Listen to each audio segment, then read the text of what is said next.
నమస్తే, నేను మీ జర్నలిస్ట్ వసంత్.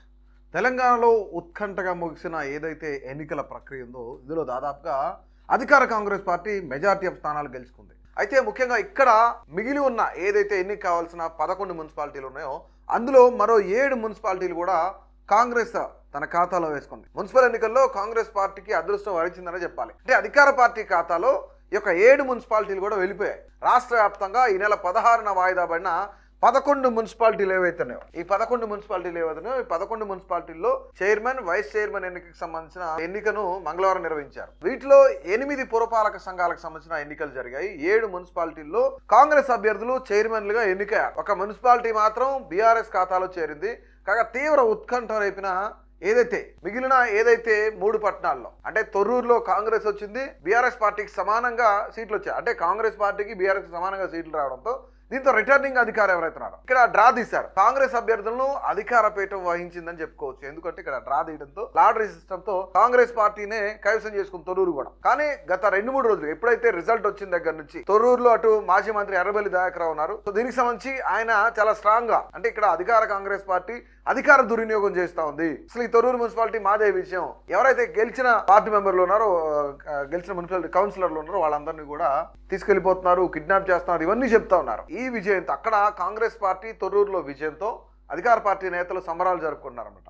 అయితే ఇక్కడ మనం మున్సిపాలిటీలు చూసినట్టు 7 మున్సిపాలిటీలు ఏవి అంటే ప్రధానంగా ఇక్కడ ఇల్లందు, తర్వాత సుల్తానాబాద్, కాగజ్ నగర్, 4th వచ్చేసి జహీరాబాద్, డోర్నకల్ కూడా ఇందులోనే ఉంది. ఇక 6 ఇప్పుడు మనం మాట్లాడుకుంది తొర్రూరు అనమాట. తొర్రూరులో డ్రా తీశారు. ఇక 7వది జనగామ. సో ఈ 7 మున్సిపాలిటీలు కాంగ్రెస్ కైవసం చేసి మొదటగా ఇల్లందు, సుల్తానాబాద్, కాగజ్ నగర్, జహీరాబాద్, డోర్నకల్, తొర్రూరు అలాగే జనగామ ఈ 7 మున్సిపాలిటీలను కాంగ్రెస్ పార్టీ హస్తగతం చేసుకుంది. అయితే ఇక్కడ ఇంద్రేశం మున్సిపాలిటీకి సంబంధించి మాత్రం బీఆర్ఎస్ కైవసం చేసుకుంటే ఇబ్రహీంపట్నంలో చైర్మన్, వైస్ చైర్మన్ కి ఎన్నిక పూర్తయ్యాక ఎన్నిక పైన స్టే విధించారు. ఎందుకంటే ఇక్కడ ముఖ్యంగా ఎవరైతే ఇక్కడ మిస్సింగ్ అయిన ఒక కౌన్సిలర్ కొడుకున్నాడు, ఇక్కడ ముఖ్యంగా బీఆర్ఎస్ తాలూకు సంబంధించి ఆకుల యాదగిరి మిస్సింగ్ అయ్యారన్నమాట. అంటే వాళ్ళ అబ్బాయి ఏంటి మా ఫాదర్ కనిపించట్లేదు అని చెప్పేసి హైకోర్టుకి వెళ్ళారు. ఎన్నిక అయిపోయిన తర్వాత సుదర్శన్ రెడ్డి ఏమో ఇక్కడ చైర్మన్ గా ఎన్నికయ్యారు. చైర్మన్ గా ఎన్నికైన తర్వాత వైస్ చైర్మన్, చైర్మన్ ఎన్నికలు కూడా పూర్తి అయిపోయిన తర్వాత వీళ్ళ అబ్బాయి అక్కడికి వెళ్ళడంతో ఈ యొక్క కోర్టు స్టే విధించింది అనమాట. అయితే ముఖ్యంగా మళ్ళీ కోర్టు ఆదేశాలు అందిన తర్వాతే నిర్ణయం తీసుకోవాలని కూడా కోర్టు ఇచ్చింది అనమాట. కాకపోతే టక్మంటూ రీసెంట్గా చూస్తే ఈరోజు ఉదయం నుంచి కూడాను ఎవరైతే మిస్ అయిన ఆకుల యాదగిరి ఆయన కౌన్సిల్ హాల్లో కనిపించారట. దీంతో ఇప్పుడు ఇబ్రహీంపట్నం మున్సిపాలిటీకి సంబంధించిన మొత్తం పూర్తిగా ఉద్రిక్తత నెలకొంది. ఇక్కడ కోర్టు స్టే ఇచ్చింది. కోర్టు మళ్ళీ హియరింగ్ తర్వాతనే ఏదైతే కోర్టు ఆదేశాలు ఇచ్చిన తర్వాతనే దీనిపైన పూర్తిగా మీరు నిర్ణయం తీసుకోవాలని చెప్పింది. మరొక పక్క కేతనపల్లికి సంబంధించి తీవ్ర ఉద్రిక్త పరిస్థితులు అయితే దాడులు ఇవన్నీ జరుగుతూ ఉన్నాయి. దీనికి సంబంధించిన దాడుల్లోనే చైర్మన్, వైస్ చైర్మన్ ఎన్నికలకు సంబంధించిన వాయిదా అయితే వేసినట్టు తెలుస్తుంది. అంటే ఇక్కడ ఆరో ప్రకటించేశారు. దీంతో పాటుగా ఖానాపూర్లో కూడా ఎన్నికను వాయిదా వేశారు. ఎందుకు అంటే అక్కడ ఏదైతే గొడవలు జరుగుతున్నాయో, ఇబ్బందులు జరుగుతున్నాయో, ఒక పక్క బాల్కా సుమన్, మరో పక్క వివేక్ వెంకటస్వామి, వీరిద్దరి మధ్య కొంత వాగ్వాదాలు జరుగుతూ ఉన్నాయి. అంటే ఇక్కడేమో బాల్కా సుమన్ వాళ్ళేమో దాడి చేశారని చెప్తా ఉన్నారు, కానీ ఇది షేమ్లెస్ అన్నట్టుగా బాల్కా సుమన్ చెప్తున్నారు. ఎందుకంటే అసలు పూర్తి మెజారిటీ మాకు వచ్చినా సరే మళ్ళీ కౌన్సిలర్లు కిడ్నాప్ చేయడమో, లేదంటే అధికార దుర్వినియోగం చేయడమో, లాటరీల విధంగా మా సీట్లని తీసుకోవడమో ఈ విధంగా చేస్తున్నారు అని చెప్పేసి బాల్కా సుమన్ షేమ్లెస్ అన్నట్లు మాట్లాడుతూ ఉన్నారు. ఈ 3 ఏదైతే ఇక్కడ మనం అనుకున్న కేతన్పల్లి కానీ వీటన్నిటిపైన ఈ 3 కూడా ఎన్నికల కమిషన్ నిర్ణయం తీసుకొని కొత్త తేదీలను ప్రకటిస్తున్నారు. ముఖ్యంగా చైర్మన్ ఎన్నిక వేళ ఎలాంటి అవాంఛనీయ సంఘటనలు చోటు చేసుకోకుండా పోలీసులు 11 మున్సిపాలిటీల్లో భారీ బందోబస్తును కూడా ఏర్పాటు చేశారు. మాజీ ఎమ్మెల్యే బాల్కా సుమన్ పైన పోలీసులు కేసు నమోదు కూడా చేశారు. ఎందుకంటే దాదాపుగా బాల్కా సుమన్తో పాటు మరో 5 పైన కేసు నమోదు చేశారు. ఇక్కడ పోలీసులు విధులు నిర్వహిస్తుంటే వాళ్ళకి విధులకు ఆటంకం కలిగించారని చెప్పేసి పోలీసులు కేసు నమోదు చేశారు.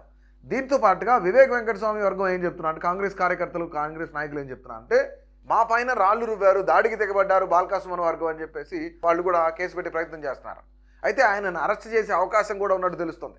ముఖ్యంగా కేతన్పల్లి మున్సిపల్ చైర్మన్ ఎన్నికలో తమ విధులకు ఆటంకం కల్పించారని చెప్పేసి బాల్కా సుమన్ బీఆర్ఎస్ శ్రేణుల పైన దేవపూర్ స్టేషన్లో గంగారాం ఎవరైతే ఉన్నారో ఆఫీసర్ గంగారాం ఆయన ఫిర్యాదు చేశారు. కాగా బాల్కా సుమన్, మూలా రాజిరెడ్డి, గుడిసెల రాజా రమేష్, అలాగే గాజుల చంద్రశేఖర్, మేడిపల్లి సంపత్, గోగుల రవీందర్ రెడ్డి పైన రామకృష్ణాపూర్ పోలీసులు స్టేషన్లో కేసు నమోదైందనమాట. పోలీస్ స్టేషన్ ఏదైతుందో, రామకృష్ణాపూర్ పోలీస్ స్టేషన్ ఏదైతుందో దాంట్లో కేసు నమోదైంది. మున్సిపల్ ఎన్నికల ముగియడంతో పట్టణాల్లో ఎన్నికల కోడ్ ఏదైతుందో అది రాష్ట్ర ఎన్నికల సంఘం కూడా ఎత్తివేసింది. అయితే జనవరి 27న స్టార్ట్ అయిందనమాట. ఈ యొక్క ఎన్నికల కోడ్ 27th జనవరి స్టార్ట్ అయింది. అప్పటి నుంచి కొనసాగుతూనే ఉంది. అయితే ఎన్నికల సమయంలో ప్రభుత్వ అధికారిక అభివృద్ధి కార్యకలాపాలకు శంకుస్థాపన, ప్రారంభోత్సవాలు చేయడం నిబంధనలకు విరుద్ధం.